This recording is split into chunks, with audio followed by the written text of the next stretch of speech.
Во студиото со вас Иван Кузмановски.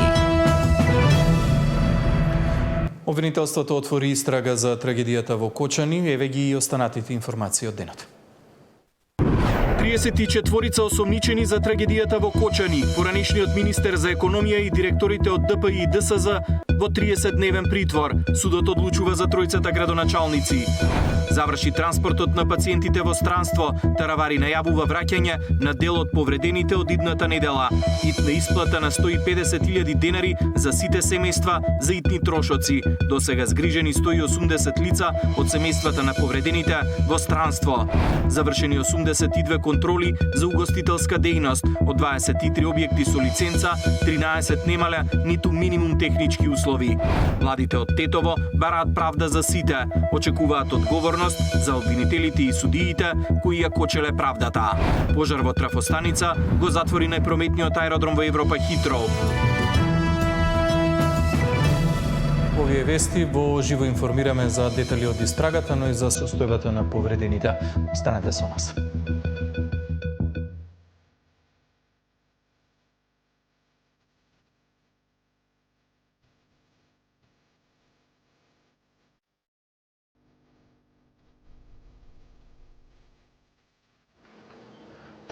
Четири лица се осомничени во истражната постапка која официјално е отворена од страна на јавното обвинителство. На списокот има градоначалници, поранешен министер, директори, раководители во служби, проектанти, управители, сопственици и полициски службеници.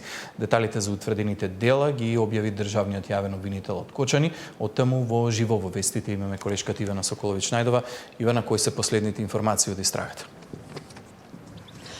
Така, Иван, веќе отворена истрагата за трагедијата во Кочани. Обвинителството веќе соопшти дека е зголемена бројката на осомничени и уапсени приведени лица за целата оваа трагедија. Вкупно 34 лица се опфатени со истрагата, 27 се водат овде преку обвинителството, физички лица овде преку обвинителството во Кочани и 3 правни лица кои што според обвинителството сториле се приведени под сомнение како соизвршители, односно направиле тешки дела против општата сигурност според членови од кривичниот законник.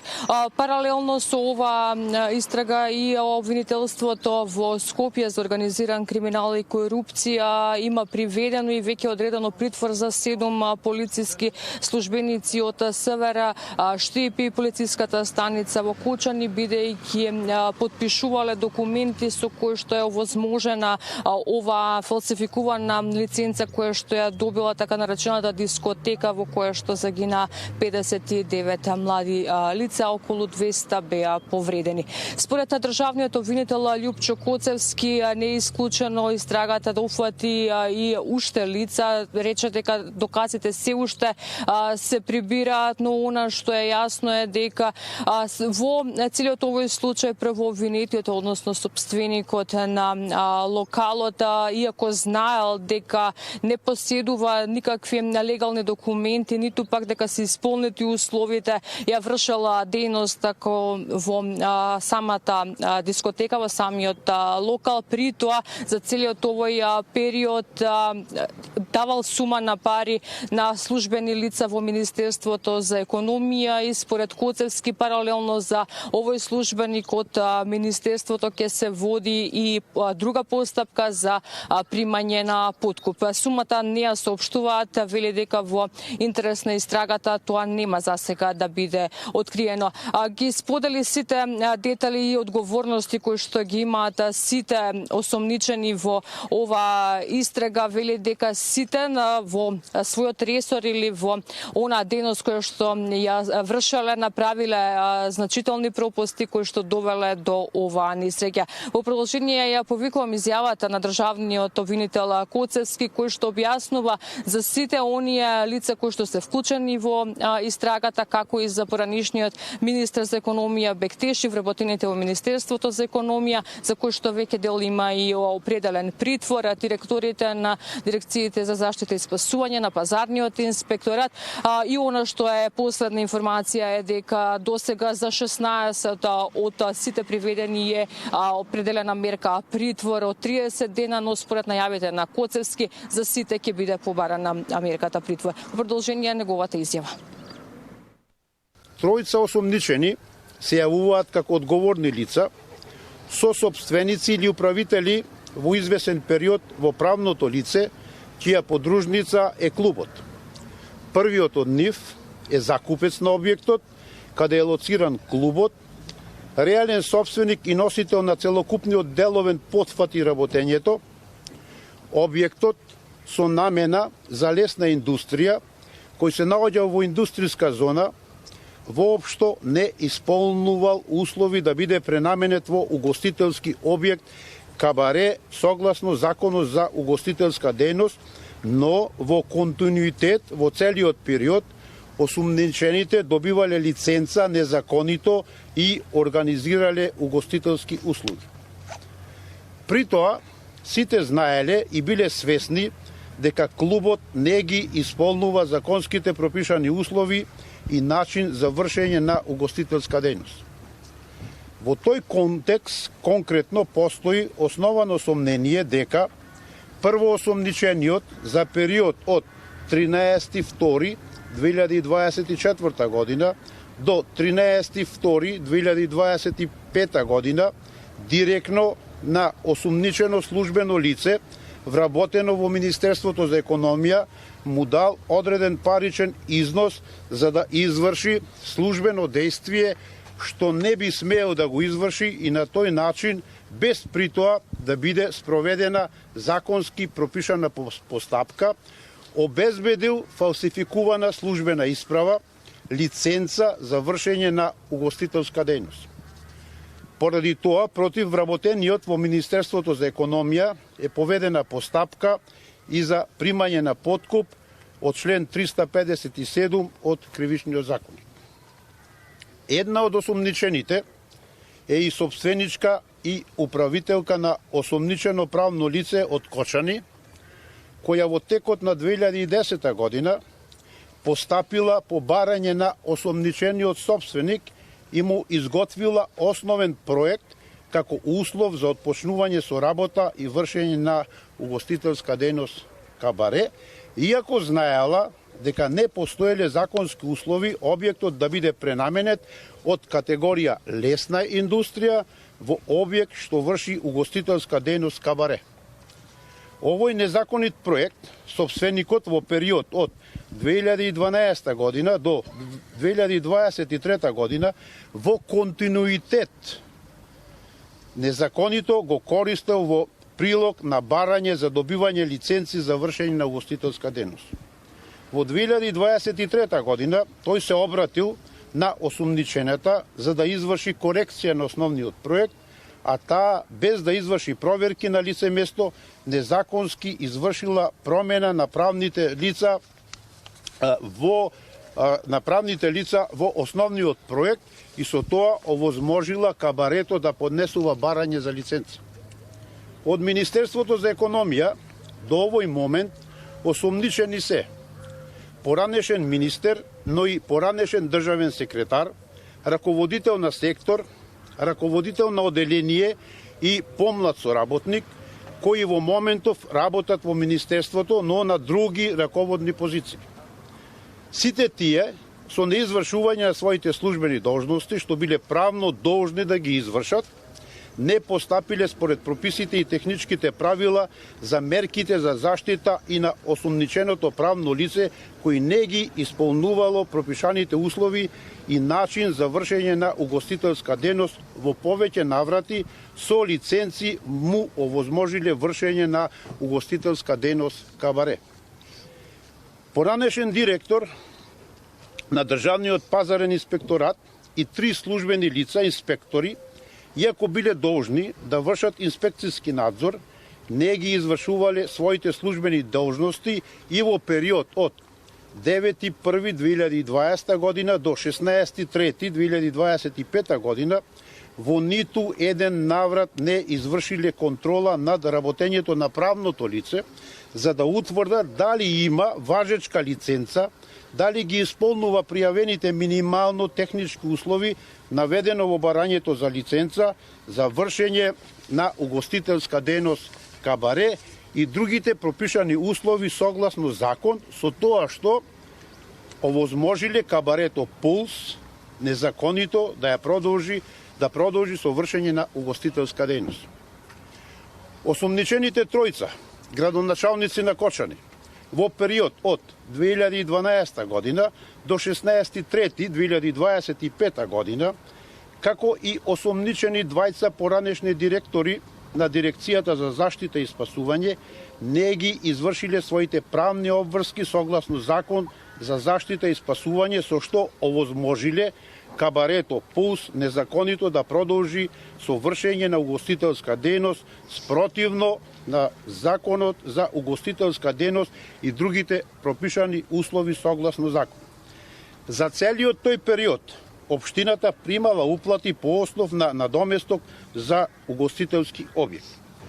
Во однос на активностите на Државниот пазарен инспекторат и Дирекцијата за заштита и спасување, Министерството за внатрешни работи продолжува да врши проверки во насока на утврдување на сите пропусти во текот на целиот временски период на работа на клубот. На ден 16.3.2025 година, еден од осомничените, одговорно лице во клубот, усно организирал концерт, настап без формално пропишан договор со музичката група ДНК и при тоа заедно со осомничените управители и осомничените припадници на Агенцијата за обезбедување, свесни дека капацитетот и условите во објектот тоа не го дозволуваат, овозможиле влез на околу 650 посетители, помеѓу кои имало најмалку 31 дете.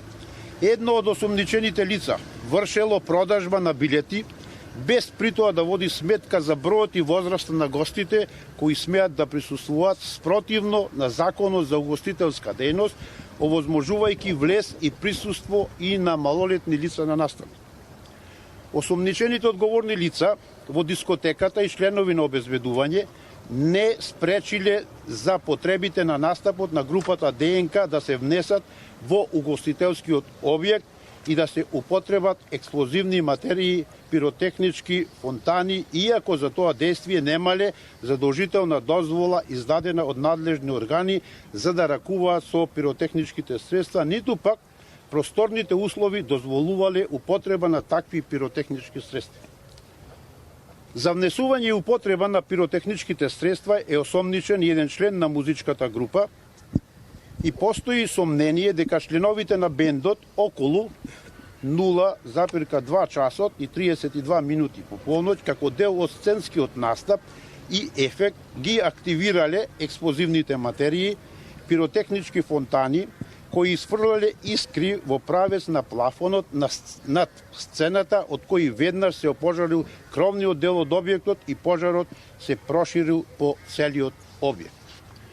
Во однос на пропустите на обезбедувањето, осомничени се сопственикот и управител на фирмата за обезбедување од Скопје, овластеното лице на подружницата во Кочани, тројца вработени и едно лице кој не било вработено во фирмата, но вршело одредени работи за таа фирма.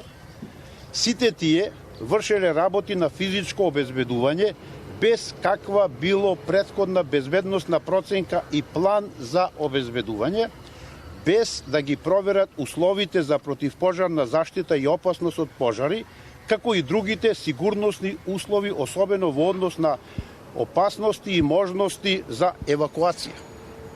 Во текот на критичната вечер не контролирале и овозможиле влез на деца во објектот, не воделе грижа за преполнетоста на капацитетот на посетителите во објектот и не спречиле внес и користење на експлозивни материи, пиротехнички средства со кои бил предизвикан пожарот и поради кои настанала несреќата во објектот.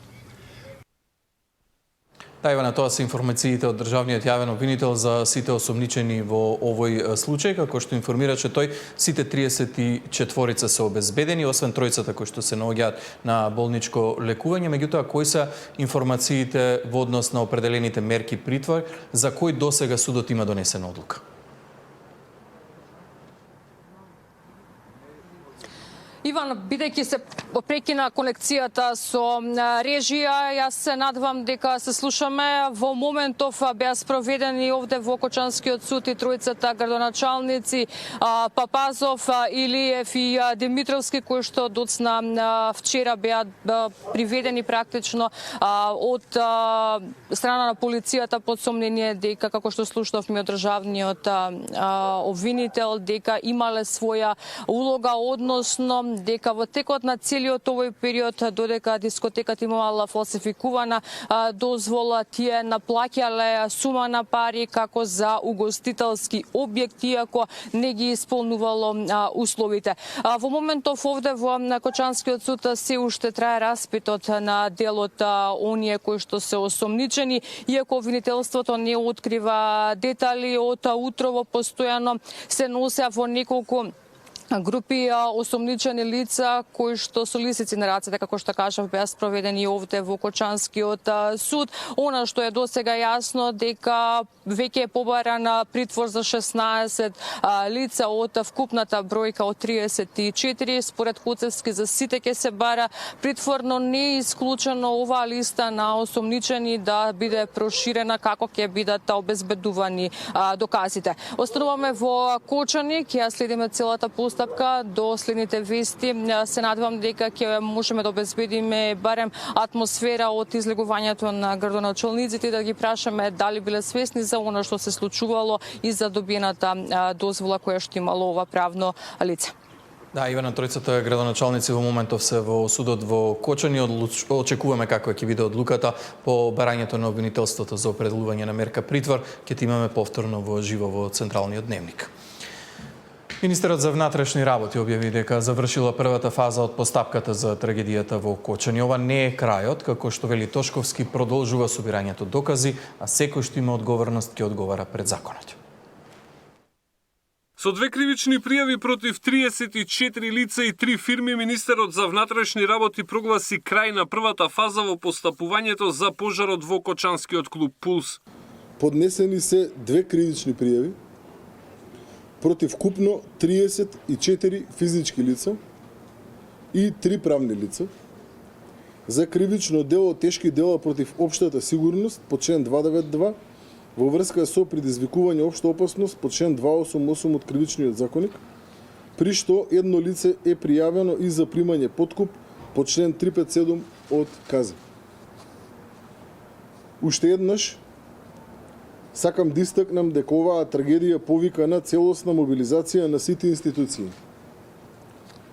Министерството за внатрешни работи веднаш ги активираше сите своји капацитети од обезбедување на местото на трагедијата, евакуација и извлекување на повредените, регулирање на сообраќај, па се до логистичка поддршка за нивниот транспорт и лекување, како во земјава, така и во странство. Крајот на првата фаза, Тошковски вели дека не е крај на истрагата. Рече дека очекува и нови приведувања, додавајќи дека полицијата во соработка со обвинителството и натаму работи и дека ќе одговара секој што сторил било каков пропуст. Свесен сум и за сомнежот кој постои кај вас граѓаните. Знам дека досегашните искуства на нашиот народ со вакви предмети беа болни и разочарувачки, и од тука ја оправдувам загриженоста и сомнежот дека и овој пат е можно тоа да биде така. Но, нагласувам дека таа загриженост овој пат е непотребна и докажуваме преку нашите постапки дека има разлика и дека ние сме одлучни таа разлика да ја покажеме одговорно и посветено и свесни сме дека не смееме да ве разочараме. Меѓу приведените 7 лица се полициски службеници, што според Тошковски е доказ дека нема да се толерираат пропусти на било кое ниво. Александар Спасовски, Сител телевизија.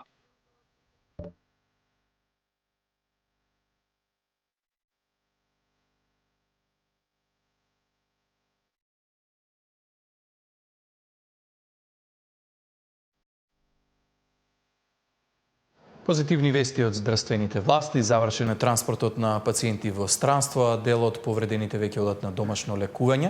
Последните информации ги има колешката Сања Димитровска и имаме во живо во овие вести од пред ургентниот центар на Скопските клиники. Сања, која е последната бројка, колку пациенти во моментов има на болничко лекување? Повредени пациенти кои што беа од пожарот во Кочани, во моментот се 162 кои што имаат потреба од болничко лекување. 10 пациенти во текот на денешниот ден ги напуштија здравствените установи и се на домашно лекување. Тоа значи дека се намалува бројот на хоспитализирани. Од овие 162, 47 повредени се хоспитализирани во здравствените установи во земјата, а 115 се хоспитализирани во странски медицински центри.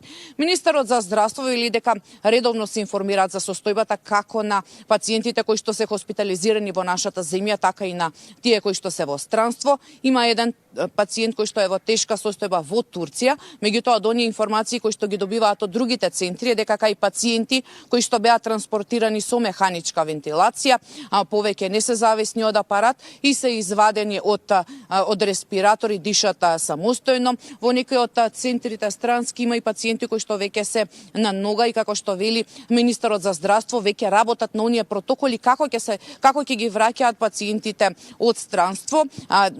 Секако на почетокот, како што вели, ќе има медицински преглед и овде, меѓутоа ќе се направи проценка дали ќе продолжат со лекување во македонските здравствени установи или пак ќе бидат испратени на домашно лекување. Овде предлагам да ја слушнеме изјавата на министерот Аравари.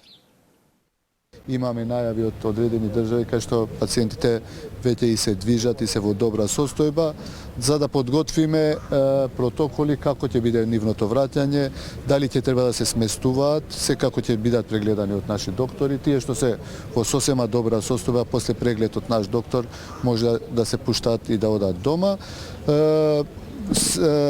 Следното, значи, со кое што ќе се соочуваме се инфекциите, и надвор од државата и во државата, затоа ќе бидеме внимателни за да превенираме максимално што можеме за да нема компликации. Сања, каква е процедурата за овие пациенти, за повредените од пожарот во Кочани да бидат пуштени на домашно лекување? Во пожарот во дискотеката во Кочани гореле сунгер, горел текстил, горела пластика и како што велат токсиколозите биле ослободени голем број на токсични гасови и на сите повредени кои што беа транспортирани прво во здравствените установи овде во нашава земја, потоа и во странство, им биле направени токсиколошки анализи и сите имале зголемена концентрација на јаглерод моноксид. Токсиколозите велат дека иако клиничката слика ќе им изгледа добро, нема да биде испуштен ниту еден пациент на домашно лекување доколку токсиколошките анализи не покажуваат вредности кои што се нормални, односно во нормални референтни вредности. Овде предлагам да ја слушнеме изјавата на доктор Чибишев од клиниката за токсикологија. Овие резултати покажуваат дека сите биле изложени на зголемена концентрација на јаглероден моноксид. Ние не смеме да си дозволиме со нереферентни вредности пациентите да ги пуштиме дома, да кажеме да, клинички се добри, ќе ве пуштиме дома, одете си, а не се референтни резултатите. Ќе ги задржиме до понеделник и после тоа имаме направено план да ги контролираме еден подолг временски период, затоа што ваквите труења можат да остават последици и хронични. Споменавме дека 115 пациенти се на лекување во странски медицински центри, дел од нив има и во Словенија, каде што лекарите прават максимални напори за да има подобрување на нивната здравствена состојба. Имаме изјава од лекар од Словенија, предлагам да ја слушнеме. Dear Minister, thank you for the visit. We see that this is a sincere visit, showing us that the interest of the Macedonian people is really to help these people that were injured so severely. No state can by itself handle such a tragedy, and we are very happy that we could somehow contribute, and we will be here always when you need it. I think this is a proof that Europe as a whole can handle many different situations. No one alone can handle not even something similar like this. So thank you for your visit. we take it with responsibility. The patients are improving. We hope for the best. We will do our best and stay here for you. Thank you. Да, ова беше изјавата на директорот на Универзитетската клиника во Љубљана, Сања Димитровска во живо од клиничкиот центар во Скопје. Сања, благодарам за овие последни информација за состојбата на повредените. Државните институции денеска информираат дека лекувањето на пациентите во странство е на трошок на државата, а владата досега обезбедила 180 членови на семејствата на повредените да заминат во странство, дополнително со одлука на државата, итнос исплатени по 150.000 денари на секој член на семејствата на лица кои што биле вклучени во пожарот во дискотеката како првична и итна помош. Деталите ги пренесува колешката Катерина Нешкова. Повеќе од 48 милиони денари, односно над 780.000 евра, досега биле донирани од граѓани, фирми, општини, институции на солидарната сметка на Црвениот крст за настраданите во страотниот пожар во Кочани, информираат од организацијата. Од нив Црвениот крст и владата донеле одлука веднаш да се исплати итна и првична помош по 150.000 денари на сите зафатени од несреќата, но тоа нема да биде единствената помош што тие ќе ја добијат. Бевме информирани од страна на Црвениот крст дека се прави формално правно согласување и проценка преку која на сите семејства кои се погодени од ужасната трагедија за почеток ќе им биде дадена финансиска поддршка во висина од 150.000 денари на секое семејство и истите средства ќе им бидат на располагање за покривање на тековни, дневни, наитни трошоци. Се разбира, ова не е само еднократна помош. Дополнително, министерот за здравство потврди дека во најголем дел лекувањето на повредените надвор е бесплатно, а доколку не е, тоа ќе биде покриено од државата. Генерално во 99% ја мислам дека сигурни сме дека е бесплатно лекувањето и нема потреба никој да собира пари. Дури како влада обезбедивме и за по двајца родители или членови на семејство да патуваат, да им плати владата, значи да патуваат и да се вратат, и плюс сместувањето во сите држави кај што се. Така да нема потреба за шпекулации и за невистини. Ова е вистината која што е објавена од пред 3-4 дена, ова не од сега. Може би во некоја држава, меѓутоа генерално ви кажав 99% од лекувањето во сите болници е бесплатно. За пациентите кои се надвор, владени тимови контактираат со семејствата на повредените на секои 3 часа со цел целосна логистичка поддршка. Владата вчера со одлука издвои 30 милиони денари за превоз, сместување и храна за овие лица. Министерот за надворешни работи и трговија Муцунски се уште апелира тие да ги контактираат нашите дипломатско-конзулатни представници. Сите семејства на пациентите кои имаат потреба од превоз, сместување или дополнителна поддршка може да се обратат на 070 270 370. Трошоците за оваа намена се целосно покриени од владата. Нашите дипломатско-конзуларни представништва се на располагање за секоја неопходна помош, а за итни прашања достапни се и дежурните телефонски броеви 075 273 732 и 075 268 736, објави Муцунски. Оние кои сакаат да помогнат и да се вклучат во хуманитарната акција, може да донираат со телефонско јавување на бројот 143 400 од сите мобилни оператори и на жиросметката на Црвениот крст. Катерина Нешкова, Сител телевизија. Обдукцијата врз телата на 59 загинати во дискотеката во Кочани покажала дека директна причина за смрт е насилно загушување. Кај четворица од нив задушувањето настанало како резултат на повреди од стампедото во обидот да се напушти објектот. Само за четворица биле потребни ДНК анализи за да се утврди нивниот идентитет. Според најавите од институтот, токсиколошките анализи ќе бидат готови до крајот на месецот. Насилна смрт од задушување предизвикано од пожарот е причина за смртта на 59 млади луѓе во клубот во Кочани.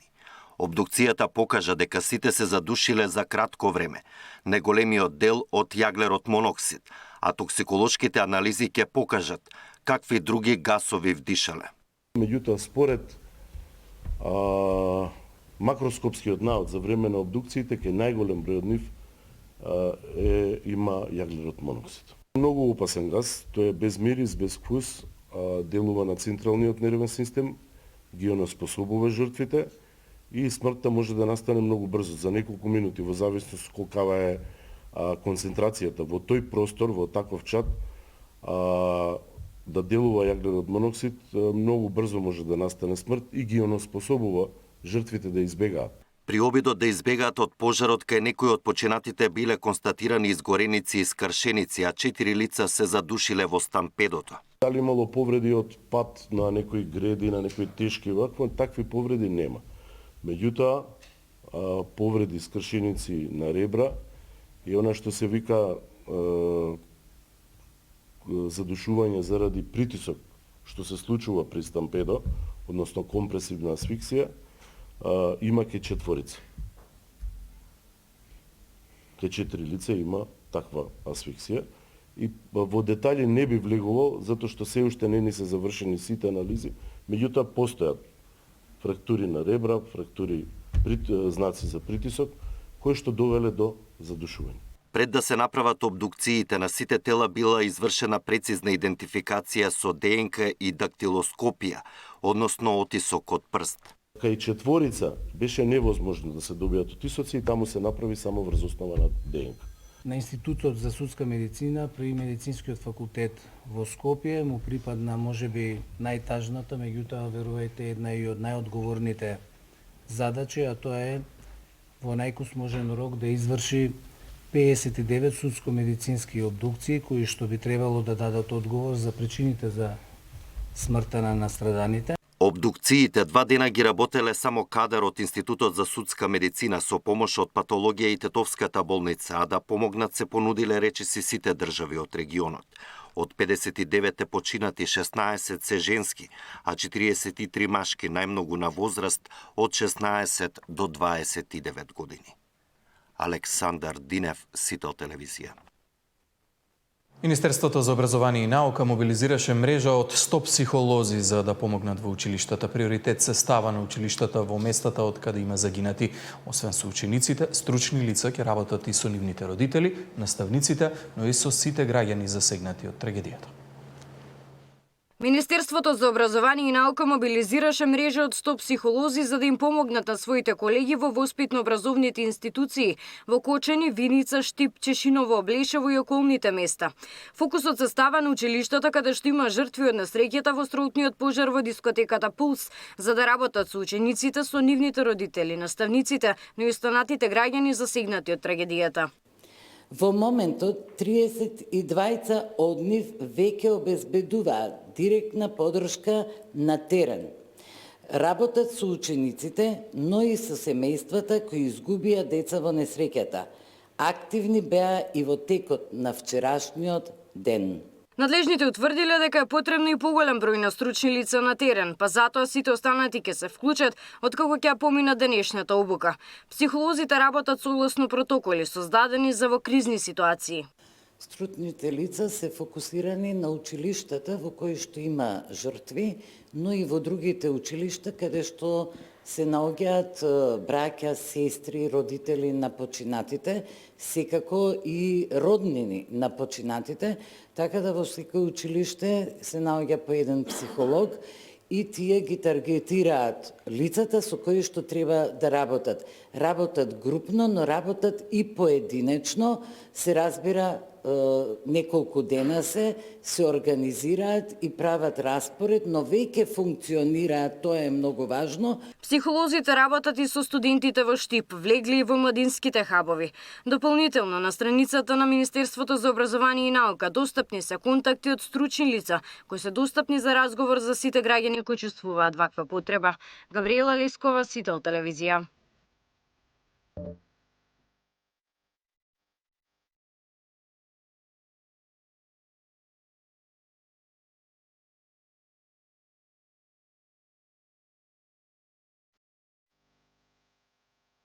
Инспекцијските служби заклучно со вчерашниот ден завршиле 82 контроли за угостителска дејност со изготвен записник од 23 објекти со лиценца. Било утврдено дека 13 немале ниту минимум технички услови. Контроли спроведува и финансиската полиција.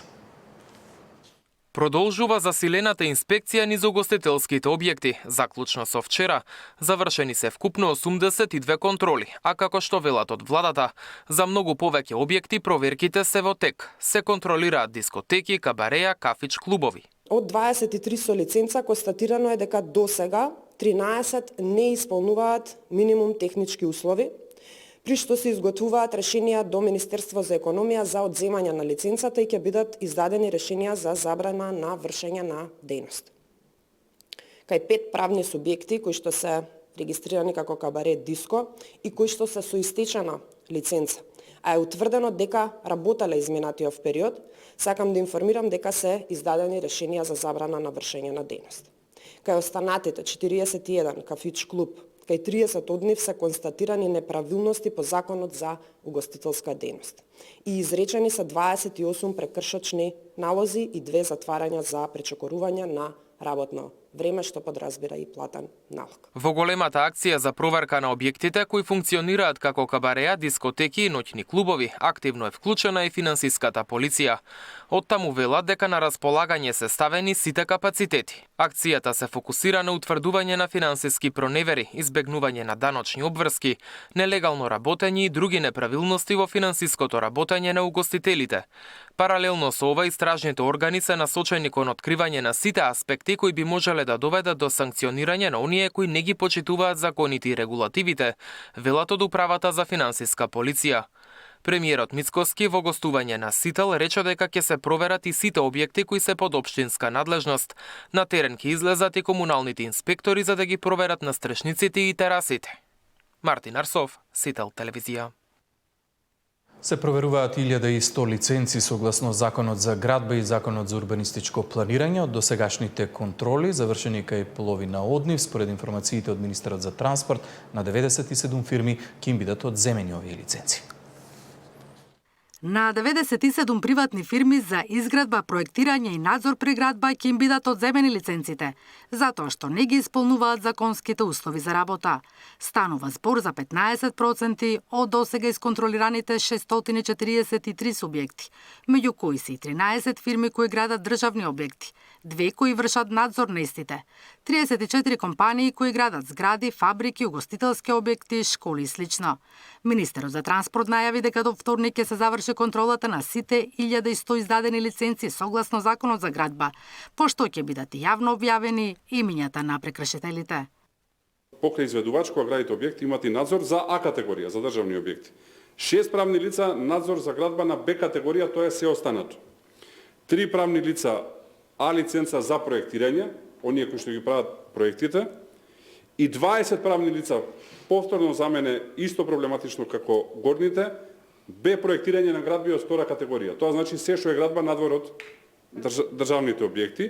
За несреќата која се случи во Кочани, Министерството за транспорт не е надлежно, бидејќи станува збор за објект од Б категорија, за кој лиценца издава општината.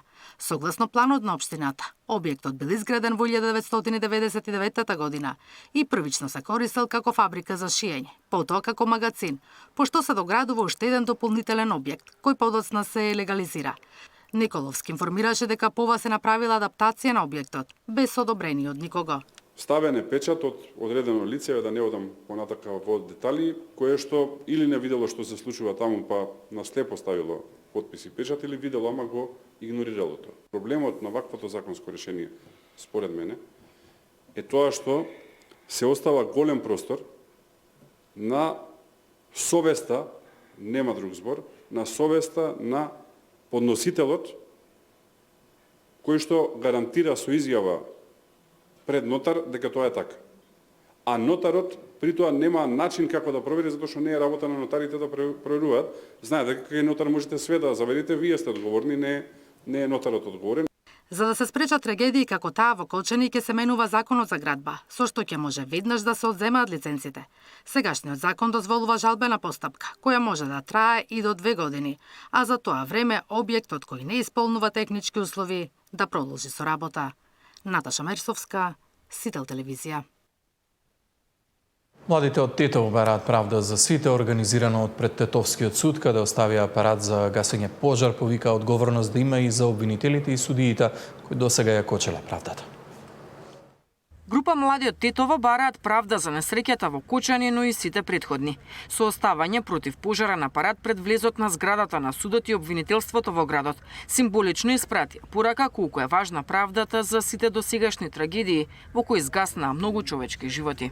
Да ги изведат пред правдата и да ги стават зад решетки вистинските виновници и тие што се одговорни за трагедијата во Кочани, каде што загина 59 млади, за пожарот во модуларната болница во Тетово, каде што загина 14 наши граѓани, за несреќата со Беса Транс во Бугарија, каде што загина 45 граѓани, за несреќата со Дурмотурс во Ласкарци, каде што загина 16 граѓани и за многу други трагедии што за жал немаше никаква казна до денеска.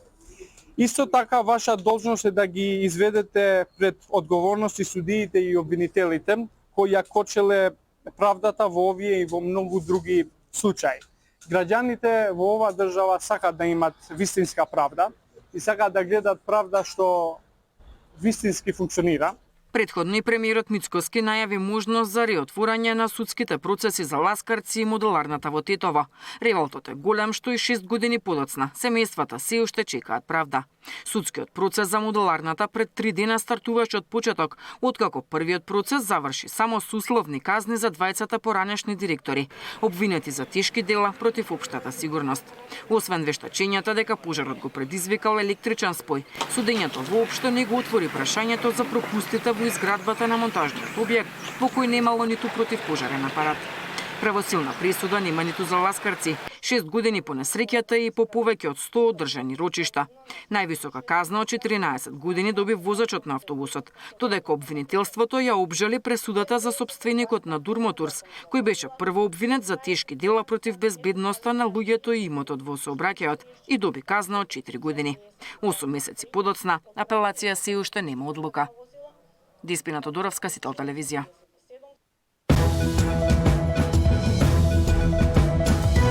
Како се води постапката за трагедијата во Кочани, за соработката на институциите и одговорноста, во тема на денот со професорот од Факултетот за безбедност Миодраг Лабовиќ.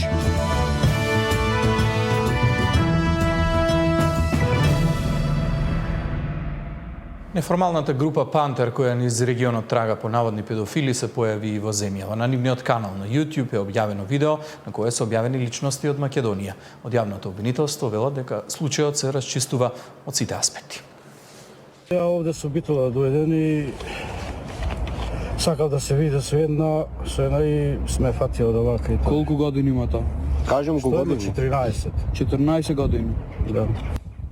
Неформалната група Пантер, која ширум регионот трага по наводни педофили, се појави и во Македонија. На нивниот канал на YouTube е објавено видео кое е снимано во Битола. Во него се гледа како членовите на оваа неформална група испрашуваат две лица кои наводно требало да се сретнат со две малолетни девојчиња на возраст од 14 години. Додека ги снимаат, од нив бараат да признаат дека се педофили, но и да се извинат. Викни! Ама конечно? Викни! Ама ако не сум... Викни! Леле, јас сум Викни! Јас ишол сега. До институциите пристигнале две пријави. Една од пријавите пристигнала токму од едното лице за кое во видеото се тврди дека е педофил. Тој според наши информации пријавил дека бил тепан од страна на членовите на групата.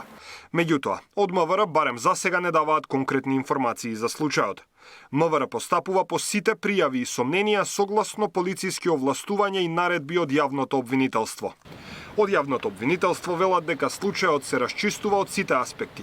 Обвинителите ја истражуваат и улогата на двете лица кои се снимани, но и членовите на оваа неформална група. Оттаму апелираат вакви случаи да бидат пријавувани во институциите.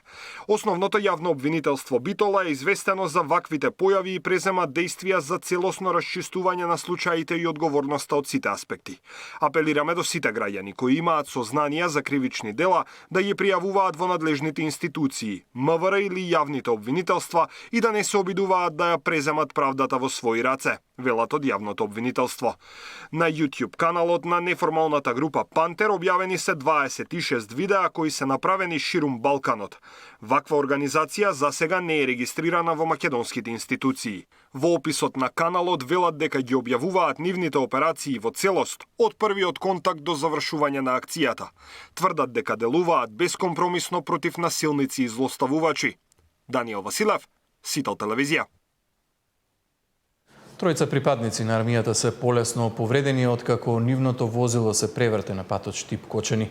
Во возилото, како што информира генералштабот на Арама, удрило цивилно возило. Денеска на патниот правец Штип Кочани во 13 часот армиско воено возило Land Rover Defender со тројца припадници на армијата при извршување на редовни планирани активности смена на стража учествувало во сообраќајна незгода, односно армиското возило било удрено од цивилно возило во задниот дел. При тоа тројца припадници се полесно повредени и се пренесени во Кочанската болница на понатамошни медицински исследувања, стои во информацијата од генералштабот на Арама. На лице место се излезени МВР и припадници од војната полиција. На местото на несреќата интервенирало возило нитната медицинска помош и на територијалната противпожарна единица од Кочани. Според информациите од МВР пак, вкупно 5 лица се здобиле со повреди, од кои 4 се пренесени во болницата во Кочани и едно во клиничката болница во Штип.